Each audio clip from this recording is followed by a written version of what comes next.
আমরা সমাজে উইরা আসি নাই, আমরা এই দেশের নাগরিক। আমরা বসেন বসেন আমরা ট্যাক্স হোল্ডার নাগরিক, ট্যাক্স দেই আমরা ট্যাক্স। আমরা ট্যাক্স ছাড়া এই দেশে থাকি না। ওয়াজ মাহফিলে আসি আমরা অনুদান দিয়ে সার্বিক সহযোগিতা করে এখানে এসে দাঁড়াই। আর অনেক সবার কথা বলছি না, অনেক বক্তা আছে অর্থের বিনিময়ে এখানে আসে। বিচার করতে হবে। একজন সমাজবাসী, সমাজপতি, সমাজের যে কমিটি, সে যতটুকু এই সমাজের কল্যাণের কাজ করতে পারবে একজন ইমাম কিন্তু পারে না। সে তো ইমামের দায়িত্ব নিয়ে বসে আছে।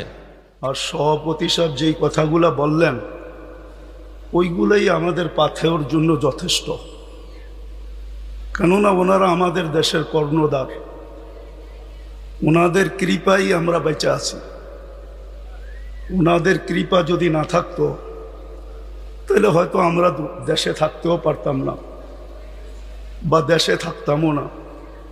কোথায় থাকতাম আল্লাহই জানে। বিদায় আমি কথা লম্বা করতে চাইতেছি না, আমিও আপনাদের কাছ থেকে বিদায় নিতেছি। ওমা আলাইনা ইল্লাল বালাগ।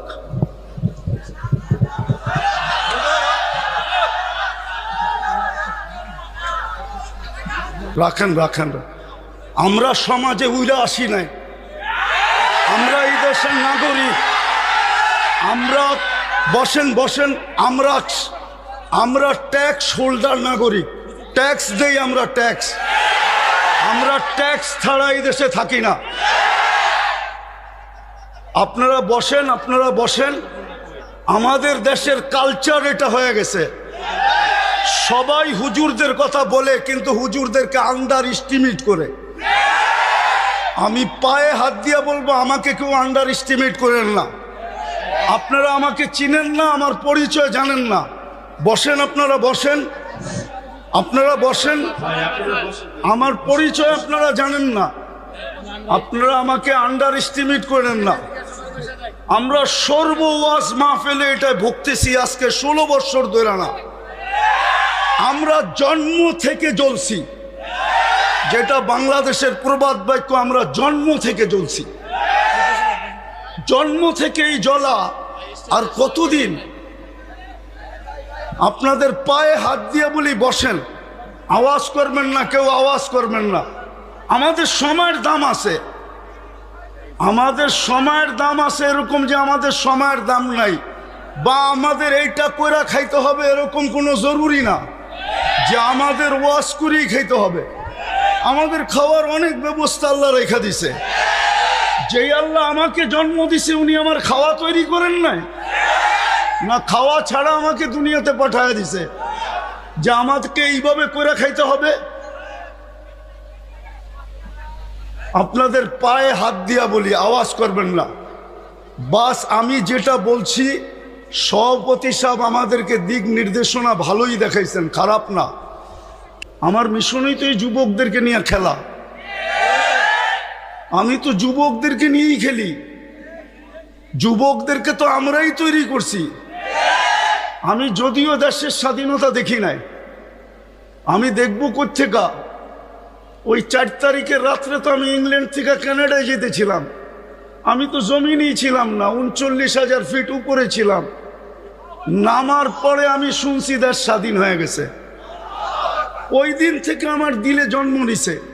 আর আমি জানি আমার দেশের যুবক নিয়ে কোথায় রিচার্জ চলতেছে। আমার দেশের কয়জন বলতে পারবে এটা আমি জানি না, কিন্তু আমি জানি আমার দেশের যুবকদেরকে নিয়ে কোথায় রিচার্জ চলতেছে। কোন কোন দেশে বাংলাদেশের যুবক নিয়ে রিচার্জ চলতেছে। যে একটা দিন ছিল স্বপ্নে ভাবতে পারতো না। স্বপ্নে যদি কেউ কাজ করা ভাবতো, যে উনি স্বপ্নে ভাবতেছে ঘুমের ভিতরে যে কাজ করা ফেলবে, তো উঠা দেখছে হ্যান্ডকাপ নিয়ে দাঁড়ায় আছে। যদি জিজ্ঞাসা করে হ্যান্ডকাপ, বলে তুমি তো স্বপ্নে দেখতেছিলে না সরকার কাজ করবা। আমরা টেকনোলজির মাধ্যমে জেনে ফেলছি, বিদায় তোমার হাতে হাত করি পড়াইতে চলে আসছি। আমার দেশের যুবকরা স্বাধীনতা আইনা দিছে। যুবকরা যদি না দাঁড়াইতো আরো 50 বছরের ভিতরও কারো স্বাধীনতা আনার ক্ষমতা ছিল না।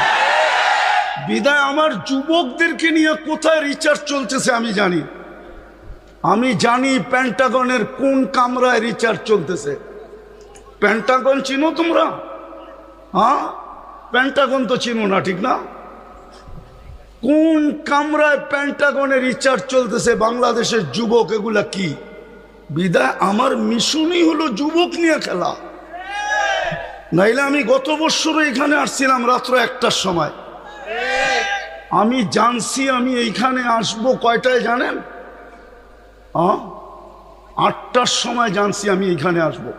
যদি আমি জানতাম তো আমি আসতাম না। কসম খোদার, আমাকে কেউ নিয়ে আসতে পারতো না। আমি জানছি 8টার সময় যে আমি এইখানে যেতেছি, কিন্তু আমি এর আগে জানতে ছিলাম আমি আরেকটা মার্কেট আছে ওইদিকে। কি মার্কেট জানি? সুলতান মার্কেট যাব, কিন্তু আমাকে বাইপাস করে এখানে নিয়ে আসছে। আমি জানলে আসতাম না।